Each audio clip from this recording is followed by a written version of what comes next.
Hey YouTube, I wanted to give you a look at how we start seedling mix here at Lolita's garden. It's easy. I had a couple scoops of the soil from underneath our old compost heap, a scoop of manure,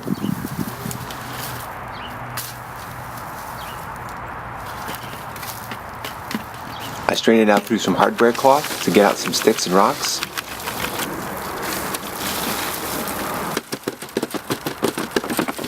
Then I add a bag of no-name peat moss.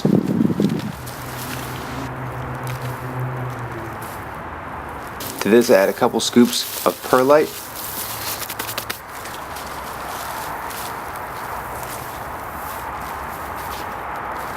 and then a couple handfuls of worm compost.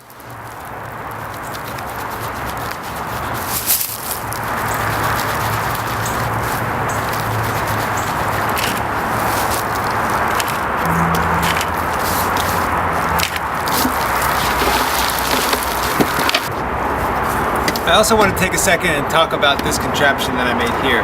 It serves multiple purposes. I use it as a good place to sieve out the soil, to get any rocks, sticks, and leaves out of it before it goes into the seedling pots. I also have these arms built up here, and I can balance lights across them as we have the seedling pots down here. And it also serves as a good source of water for when I need to water the seedling pots. I typically don't pour water over top of them as it scatters the seeds all over the place. I water from the bottom. So the plastic lining here, and there's some silicone caulk around all the seams to keep water from spilling out the sides. It serves multiple purposes, and I'm very happy with it for the scrap lumber. These used to be shelves in an old closet of mine. This hardware cloth I found, these arms came from a pallet, and this border around the edge of the sieve is the only piece of 1x1 lumber that I purchased, and it was $2 probably. Well, that was really easy, almost a no-brainer. Now let's take all this beautiful potting soil inside along with this seedling tray and get started putting some seeds in the dirt.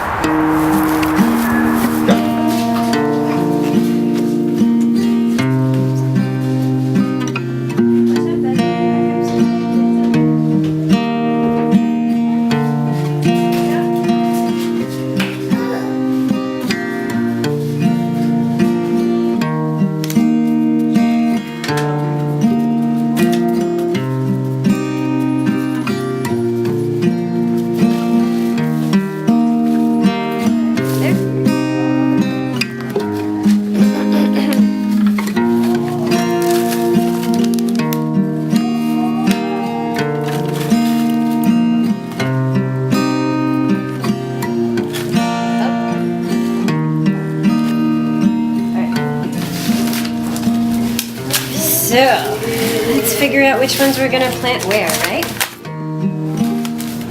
I like to tamp down the surface of my soil so that I have a nice firm place to poke holes to put the seeds in.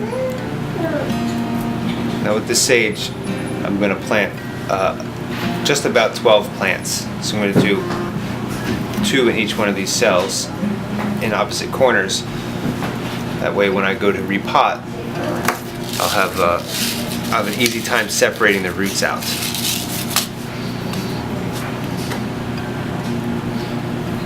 If all 12 of these don't sprout, it's no sweat.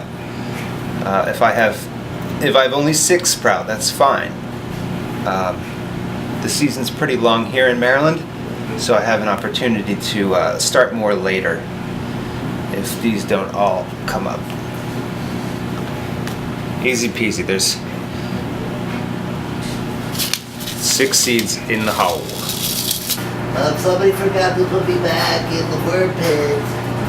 I don't think he's in there anymore. I bet he's in one of these. Somewhere in there. Look at these little seeds. Can you put them in here? Okay, keep going.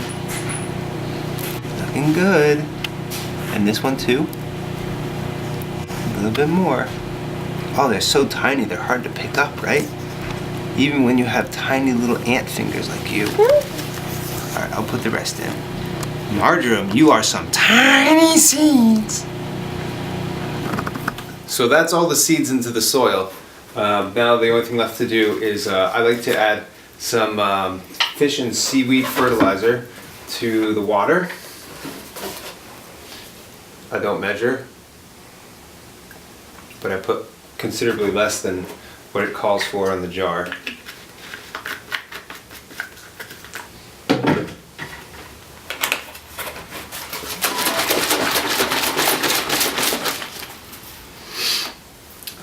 And then I just pour that on into the tray.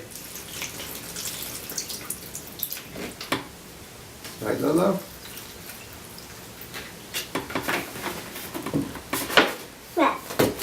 You want to put more seaweed fertilizer in?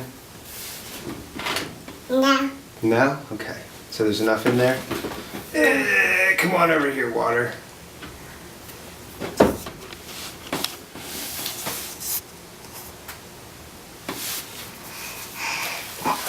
Let's go hook up the lights.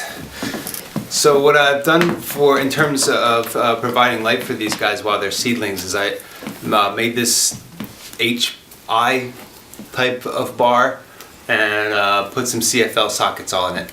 And I have a range of the CFL colors. I've got orange and I've got blue. And so, no, they go up here though. Up. Yeah, they're up here, right?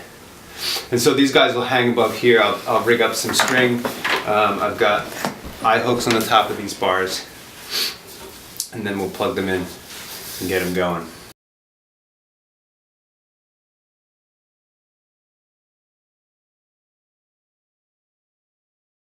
So there you have it. That's the Lolita's Garden seedling setup. You saying good night?